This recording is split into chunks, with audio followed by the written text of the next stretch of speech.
Welcome to Module 5 of our course, Profit, Growth, Wealth Solutions for Small Business, brought to you by smallbusinessplantoprofit.com.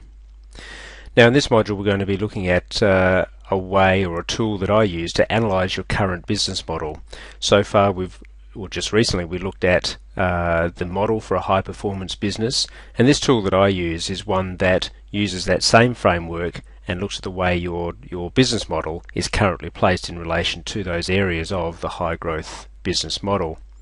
The tool that we use in this site is one that's developed by RAN1 Proprietary Limited, one of the consulting organisations that we are a member firm of. And the Advisorpedia tool, as it is known, is an online business analysis tool that is based on a survey, an online survey, with 150 in-depth questions about where you see yourself placed in relation to the model of a high-performance business or a high-growth business. The results of that survey provide a very deep review of the effectiveness of your current business model. It looks at both the external and the internal factors that are affecting your business, so it's an ideal SWOT tool. Anyone who's done any business planning will understand the concept of a SWOT, the idea of considering the strengths, the weaknesses, the opportunities and the threats in relation to your business. So this Advisorpedia tool is one that considers, as we say, the external and the internal drivers, factors, influences on your business to understand whether or not there's a strength or a weakness that needs to be looked at, or an opportunity or a threat to the business that we need to consider as well.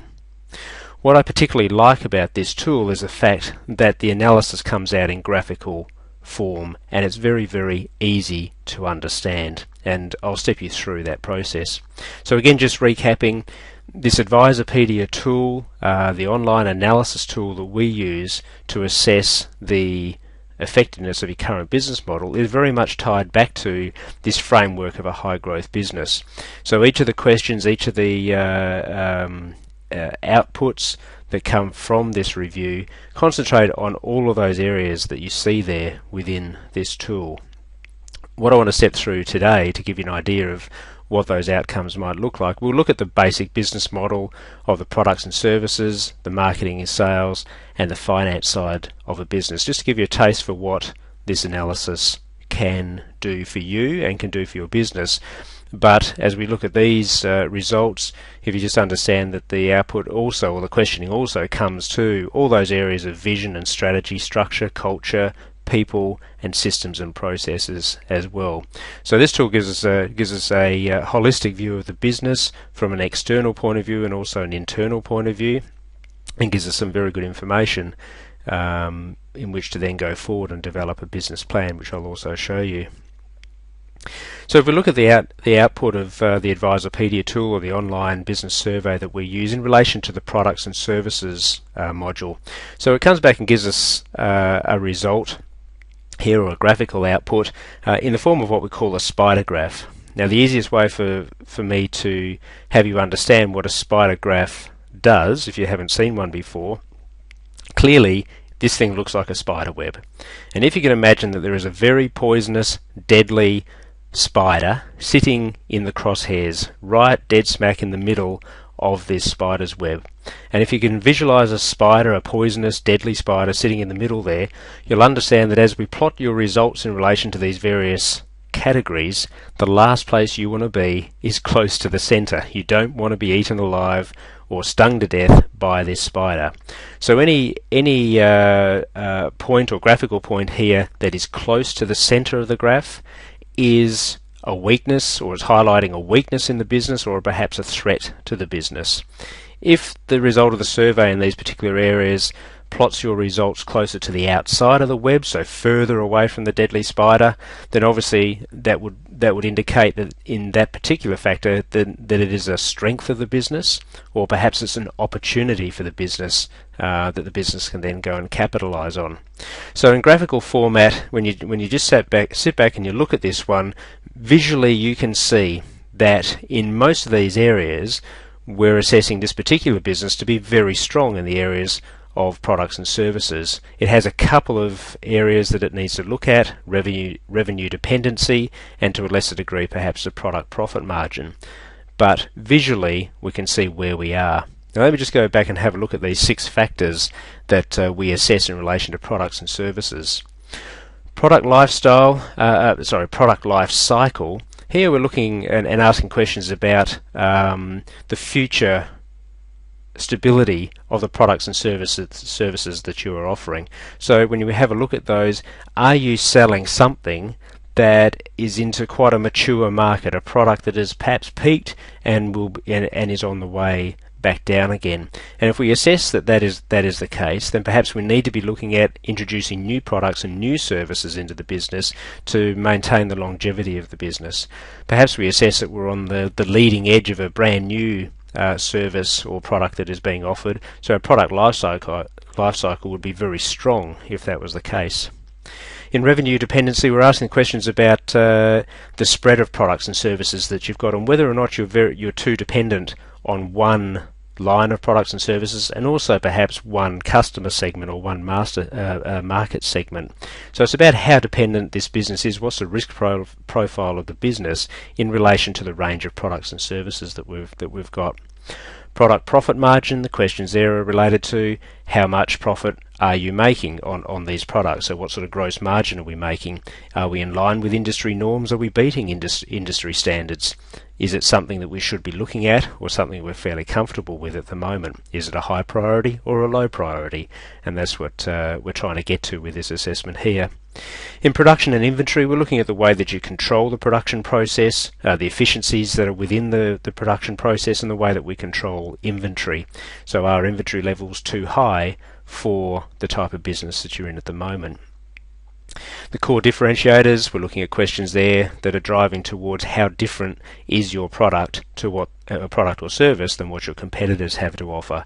Do you have a unique selling proposition? Do you have a unique core differentiator in your product range that you can base your business around? And in this case we've assessed it as being very strong. So when we go into our marketing side of things, we'd have a very strong message to go and put to market. If our core differentiators are quite low, then we need to start to assess whether we need to again introduce some products and services that will give us that edge over our competitors, or whether there's something we can do to tweak our current range to manufacture some sort of differentiation between us and our competition. Product security is very important. It's about how secure are your rights to continue to sell your product or service. Are you reliant on a licensing agreement or a franchising agreement which has an end term? Is a product that you've developed, is it subject to appropriate patents or copyrights or trademarks? How well protected is your product? If you build a business around a particular product that can be taken away from you, then your business becomes quite high risk. So if we move on to, say, marketing and sales, and the same type of graphical output here, the questions that have been put into the survey and the answers that have come back have been assessed and then plotted in relation to this spider graph here. This time we're looking at marketing and sales, and the graph looks a little bit different this time. We've got nothing that's really an outstanding positive. We've got some that are tending towards the outside of the web, but nothing that's all the way there. But in this case we've got clearly some points of concern. The promotion and advertising side is quite low. The customer retention strategies are much lower than where they need to be, and also the customer acquisition. So just looking at this, we'd already start to see some priorities as to where this business plan might head for this particular business. But if we move around and have a look at the 6 areas that we're talking about here, branding is all about having a brand that is consistent with the visions and the values that your business is trying to project, but also how consistent that branding is. If you've got a brand that works well for you, you need to make sure that all of your marketing paraphernalia includes the same brand and the same colours. Too often we walk into businesses and we find that we've got brands from 10 years ago, 5 years ago, 3 years ago, all on the same coffee table, all on the same website. So it's important that with branding that we're quite consistent with what you do. Customer acquisition, how good are you at acquiring new customers, and not just any old customer, but the type of customer that you want, the type of customer that is ideal for your business and will make you very, very profitable. So how good are we at getting customers? Then moving around, customer retention. Once we've got those customers, what are our strategies for keeping them? How good are we at retaining our customers, of leveraging further sales from our customers? Do we have loyalty programs? Do we constantly stay in touch with emails and with other catalog sales and other touch points there? So it's one thing to acquire new customers, but it's a completely different thing to retain our existing customers. And that's where we can make some super profits, and we talked about that in the 5 steps of profit improvement, that importance of trying to get our customers to come back and buy from us over and over again. Promotion and advertising, looking at the marketing messages that are out there and the avenues that we are using to promote the business. So how effective are we at getting our message out to the right person or the right customer at the right time so that they're inclined to buy? Promotion and advertising is different to a sales strategy. A sales strategy is about how you manage your sales pipeline. Once you've got the advertising out there and you get a lead, you get a prospect, you get some sort of contact from a potential customer, what's the sales strategy to bring those people through the sales pipeline to the point where they physically make a sale? So the sales strategy is assessing the effectiveness of you capitalizing on those new customers or the existing customers that your promotion and advertising is being targeted towards. Are our conversions into sales strong enough? The pricing strategy, we're looking at there about whether you've got control over your pricing and whether you've got a clear pricing strategy. So are you a premium pricer, or are you competing on price? Are you a price maker, or are you a price taker? Now, none of those are bad things. It's about understanding where you are within that particular matrix and then running the business in accordance with that. So we really don't want to be competing on price if we can get away with it. But there are lots of industries where that is the competitive point, and you can't get away from that. So if we understand in those sort of instances that we are competitive on price, or our pricing strategy is to be as low pricing point as possible, then that's how we run the business. So again, just looking visually at this spider graph, I think we can start to see where the priorities may well be in looking at a business plan. The final graph is an example that I'd like to show to you, say, is the finance side, which is a very important part of the basic business model. Again, we're starting to see some weird shapes in the graph here, and clearly some areas of concern. So working around this chart again, working capital is all about the liquidity of the business. So whether the current assets that you've got, the debtors, the cash on hand, your stock on hand, are they exceeding the liabilities, the current liabilities that you have at the moment with your overdraft positions, with your credit card debt, with your trade creditors? So how liquid are you? How safe is your short-term working capital position? Cash flow is about, we may well be profitable, but are we physically able to pay our bills on time? Is the business running at such a level that it's paying an appropriate dividend stream or profit stream to the owners? Are we servicing our debts properly? Do we have a good credit history? So we may be profitable, but how strong is your cash flow? Funding is looking about alternative funding sources. So if the business was to go on a growth cycle, can you fund it? Do the existing shareholders or stakeholders have enough funds or are they willing to in fact inject further funds into the business? Is our reputation with the bank very strong? So it's about the effectiveness of our current funding program to fund a future growth program, if we look at it that way. With business value, just asking questions about whether you understand the value of your business. Do you understand how to make your business more valuable? But more importantly, do you believe that the business has been increasing in value over the past 3 or 5 years, and has it been increasing strongly in value over that time? Profitability, clearly just questions there about whether or not the business is as profitable as it can be? Is it in accordance with industry KPIs? Are you as owners comfortable and happy with the level of profitability that's in the business? And the final one there, the level of management reporting. We often see great areas of concern here. So the business is producing its monthly accounts, it's looking after its statutory requirements, but is it producing information on appropriate KPIs that management can then use to make decisions to improve the business or spot any problem areas as they arise? So how strong is that management reporting process, and is there an opportunity there to make some improvements? So again, as the third of those examples that I wanted to run through, the point I really want to make there is that in a graphical sense, you can really get a hold on where the priority issues are within your business.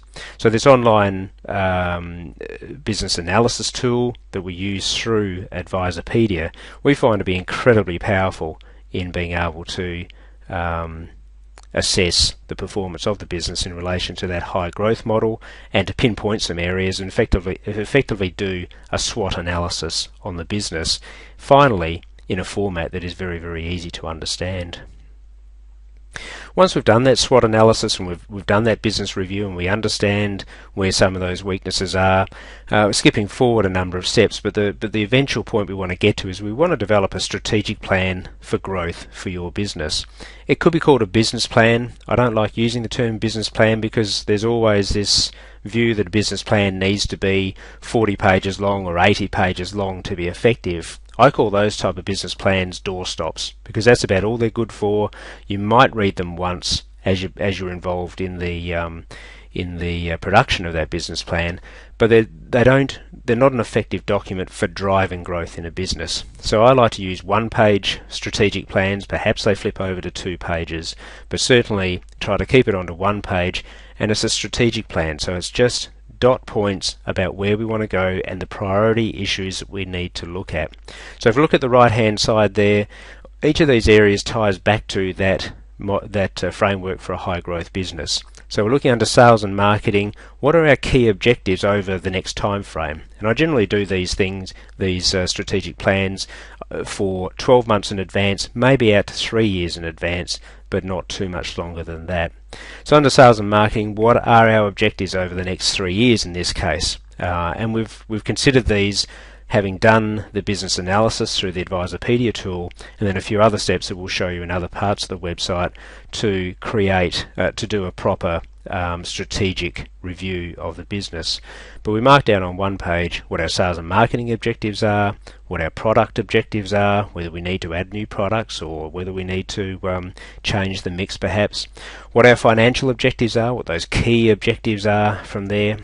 With the people, when we do those reviews, we're looking about that whole succession, the adequacy of your current staffing positions, whether or not the training and recruitment processes are appropriate. So we come up with some objectives there for the people side of things, and also the systems. What level of systemization do we want to put into this business? So we've got on the right hand side, we've got some operational objectives to try to achieve over the next 3 years. On the left-hand side of the strategic plan are the long-term strategies that we're looking at. So we set out our vision, and again, in my view, this vision should be financially driven. This document is to drive that rather than some of the more soft type visions we might have. So where do we want our revenues to be? What sort of profits do we want to have? What is our exit strategy? As a statement there under competitive strategies, I quite often put in some key ideas about how we intend to be successful. How do we intend to compete? Where do we intend to take the business? How do we intend to take on the world effectively? So that's all I've got for Module 5 and how to assess your current business model and your plans for growth. So we're using an online tool, and at the end of this session we'll give you a way to get access to that tool, and we'll also be looking to give you a discount price on that one as part of this particular offer.